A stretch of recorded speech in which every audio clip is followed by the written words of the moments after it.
ஹalleluya ஹalleluya. ஆண்டவராகிய இயேசுவை நீங்கள் பார்த்தீர்கள் என்றால், ಕರ್ತನಾದ ಯೇಸು ಕ್ರಿಸ್ತನ ನೀವು ನೋಡುವುದಾದರೆ, யார் என்னை பின்பற்றுன்னு சொன்னாரோ, ಯಾರು ನನ್ನನ್ನು ಹಿಂಬಾಲಿಸು ಎಂಬುದಾಗಿ ಹೇಳಿದ್ರು, என்னை போல வாழன்னு சொன்னாரோ, ನನ್ನ ಹಾಗೆ ಜೀವಿಸು ಎಂಬುದಾಗಿ ಹೇಳಿದ್ರು, அவரை போல வாழ நினைக்கிற திருச்சபையே, ಅವರ ಹಾಗೆ ಜೀವಿಸುವುದಕ್ಕೆ ಪ್ರಯತ್ನ ಮಾಡುವಂತ ಸಭೆಯೇ, ஆமென். இன்றைக்கு அவருடைய வாழ்க்கையை ஒரு வசை நாங்கள் நோக்கி பார்ப்போம்.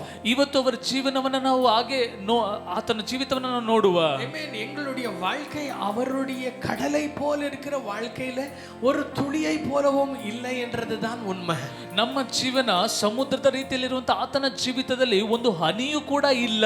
நம்ம இடத்துல நிறைய நல்ல குணங்கள் இருக்கும், ನಮ್ಮಲ್ಲಿ ಅನೇಕ ಒಳ್ಳೆ ಗುಣಗಳಿವೆ. ஆனால் ಆದ್ರೆ ஆமென் வேதத்துல பார்க்கிறோம், ವಾಕ್ಯದಲ್ಲಿ ನೋಡ್ತೇವೆ, அவர் ஒவ்வொரு நல்ல குணத்திலும் அவர் பரிபூர்ணமா இருக்கிறார். ಅವರು ಅವರ ಒಂದೊಂದು ಒಳ್ಳೆಯ ಗುಣದಲ್ಲೂ ಕೂಡ ಪರಿಪೂರ್ಣನಾಗಿದ್ದಾರೆ. ஆமென். ஹalleluya. ಹಲ್ಲೆಲೂಯಾ. அவர் ஆமென். அவர் ஆமென் இந்த பரிசாயர்களை பார்த்து என்ன சொன்னார் தெரியுமா? எப்பொழுதுமே ಅವರು ಯಾವಾಗಲೂ ಫರಿಸಾಯರನ್ನು ನೋಡಿ ಏನ್ ಹೇಳ್ತಿದ್ರು ಗೊತ್ತಾ? நீங்க சுண்ணாம்படிச்ச கல்லறையை போல இருக்கிறீங்க. ನೀವು ಸುಣ್ಣ ಬಳಿದ ಸಮಾಧಿಯ ರೀತಿಯಲ್ಲಿ ಇದ್ದೀರಾ. என்ன ಹಾಗಂದ್ರೇನು? வெளிய மட்டுமே கலருங்க, ಹೊರಗಡೆ ಮಾತ್ರವೇ ಬಣ್ಣ, வெளிய பார்த்த உடனே ஒரு விசுவாசிங்க, ಹೊರಗಡೆ ನೋಡಿದ ಕೂಡಲೇ ಅವರು ವಿಶ್ವಾಸಿ, ஆனால் உள்ள ಆದ್ರೆ ಒಳಗೆ ஆமென் அது ஒரு கல்லறை, ಅದೊಂದು ಸಮಾಧಿ. உள்ள ಒಳಗಡೆ கொழுத்து போன ஒரு வாசனை, ಕೊಳೆತು ಹೋದಂತ ಒಂದು ವಾಸನೆ, ಒಳಗೆ உயிரே இல்லாத ஒரு நிலை, ಜೀವವೇ ಇಲ್ಲದಂತ ಒಂದು ಸಂದರ್ಭ.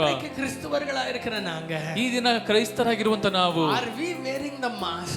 ನಾವು ಮುಖವಾಡವನ್ನ ಧರಿಸಿದ್ದೇವಾ? நாங்க இயேசுவை போல ஒரு முகத்தை முகம் ஆடை போட்டுக்கிட்டு நாங்கள் இருக்கிறோம். ಯೇಸು ಕ್ರಿಸ್ತನ ರೀತಿಯಲ್ಲಿ ಒಂದು ಮುಖವಾಡವನ್ನ ನಾವು ಹಾಕೊಂಡಿದ್ದೇವಾ? உள்ளவும் கூட நாங்க இயேசுவா இருக்கிறோம். ಇಲ್ಲ, ನಮ್ಮ ಒಳಗೂ ಕೂಡ ನಾವು ಯೇಸು ಕ್ರಿಸ್ತನಂತಿದ್ದೇವಾ? எங்களுடைய வார்த்தைகள் மட்டும் இயேசுவா இருக்கிறதா? ನಮ್ಮ ಮಾತುಗಳು ಮಾತ್ರ ಯೇಸು ಕ್ರಿಸ್ತನಂತಿದೆಯಾ? எங்களுடைய சிந்தைகள், எங்களுடைய செயல்களும் கூட இயேசுவா இருக்கிறதா? ಇಲ್ಲ, ನಮ್ಮ ಚಿಂತನೆಗಳು, ನಮ್ಮ ಕಾರ್ಯಗಳು ಕೂಡ ಕ್ರಿಸ್ತನಂತಿದೆಯಾ? My dear people of God, ನನ್ನ ಪ್ರಿಯ ದೇವ ಜನರೇ, what was Pentecost? ಏನದು ಪಂಚಶತಮ? Pentecost was the day that life transformed. ಪಂಚಶತಮ ದಿನ ಅದು ಜೀವನವನ್ನ ಮಾರ್ಪಾಡು ಮಾಡಿದಂತ ದಿನ. ನೊಂದು போன வாழ்க்கைகள் பலனடைந்த நாள், ಸೋತು ಹೋದಂತ ಜೀವನಗಳು ಬಲ ಹೊಂದಿದಂತ ಒಂದು ದಿನ. பயந்து போய் கிடந்த வாழ்க்கை தைரியமான நாள், ಭಯದಲ್ಲಿ ಬಿದ್ದಂತ ಜೀವನ ಧೈರ್ಯವನ್ನು ಹೊಂದಿಕೊಂಡಂತ ದಿನ. சாட்சிகளாய் வாழ்ந்த நாள், ಸಾಕ್ಷಿಗಳಾಗಿ ಬದುಕಿದಂತ ದಿನ. காலை நேரத்துல ಈ ಬೆಳಗಿನ ಸಮಯದಲ್ಲಿ எத்தனை பேர் ஆசைப்படுறீங்க என் வாழ்க்கையும் மாற வேண்டும்? ಎಷ್ಟು ಜನ ಆಸೆ ಪಡ್ತೀರಾ ನನ್ನ ಜೀವನ ಕೂಡ ಬದಲಾಗಬೇಕು? இந்த காலை நேரத்துல, ಈ ಬೆಳಗಿನ ಸಮಯದಲ್ಲಿ இந்த சபையில் இன்றைக்கு யார் இருக்கிறார்களோ இல்லையோ, ನಮ್ಮ ಸಭೆಯಲ್ಲಿ ಯಾರಿದ್ದಾರೋ ಇಲ್ವೋ, நீங்க இருக்கிறீங்க.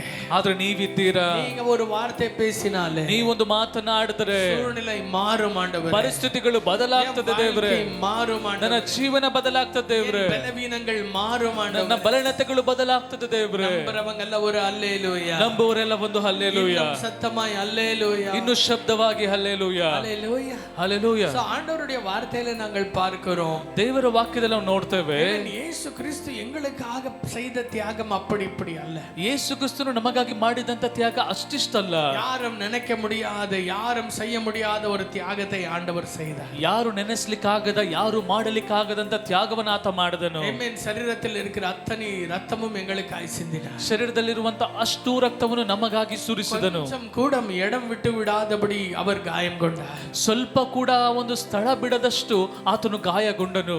6 மணி நேரம் சிலுவையில் எங்களுக்காக தொங்கினார். 6 ತಾಸುಗಳು ಶಿಲುಬೆಯಲ್ಲಿ ನಮಗಾಗಿ ತೂಗು ಹಾಕಲ್ಪಟ್ಟನು. அவர் செய்த குற்றம் ஒன்றுமே இல்லாத போதும், ಅವರು ಮಾಡಿದಂತ ತಪ್ಪು ಏನು ಇಲ್ಲದೆ, ಅವರು ಯಾವುದೇ ತಪ್ಪನ್ನ ಮಾಡದೇ ಇದ್ದಾಗ್ಲೂ ಕೂಡ பொறுமையோடு மனுஷனுடைய எல்லா சாபத்தையும் பாவத்தையும் சுமந்தார்.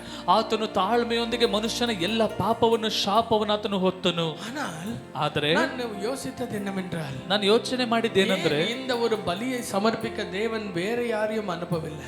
ಯಾಕೆ ದೇವರು ಈ ಒಂದು ಬಲಿಯನ್ನ ಸಲ್ಲಿಸಲು ಬೇರೆ ಯಾರನ್ನೂ ಕಳಿಸಲಿಲ್ಲ? பரலோகத்தில் எத்தனையோ பரிசுத்தர்கள் உண்டு, ಪರಲೋಕದಲ್ಲಿ ಎಷ್ಟೋ ಜನ ಪರಿಶುದ್ಧ ವ್ಯಕ್ತಿಗಳಿದ್ದಾರೆ, பரலோகத்தில் எவ்வளோ தூதர்கள் உண்டு, ಪರಲೋಕದಲ್ಲಿ ಎಷ್ಟೋ ಜನ ದೂತರಿದ್ದಾರೆ.